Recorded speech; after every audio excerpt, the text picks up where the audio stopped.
প্রেগন্যান্সিতে বা গর্ভকালীন সময়ে কিন্তু সকল অ্যান্টিবায়োটিক নিরাপদ নয়, এটি খুব গুরুত্বপূর্ণ।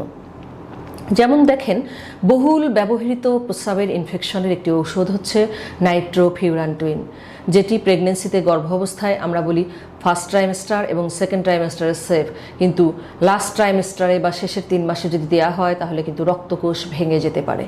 এটি গেল। এছাড়া প্রেগন্যান্সিতে সিপ্রোফ্লক্সাসিন বা ফ্লুরোকুইনোলোন্স গ্রুপের ওষুধ যদি দেওয়া হয় সেক্ষেত্রে কিন্তু বাচ্চার হাড় এবং কার্টিলেজ যে আছে এগুলো ক্ষতিগ্রস্ত হয়।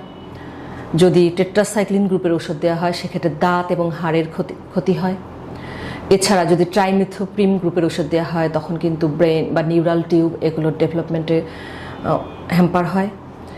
এছাড়া অ্যামাইনোগ্লাইকোসাইডস গ্রুপের ওষুধ দেওয়া হলে সেক্ষেত্রে শ্রবণ শক্তি হ্রাস পায় বা নার্ভ, আমাদের যে হিয়ারিং নার্ভ আছে এগুলো ড্যামেজ হয় বা ক্ষতিগ্রস্ত হয়।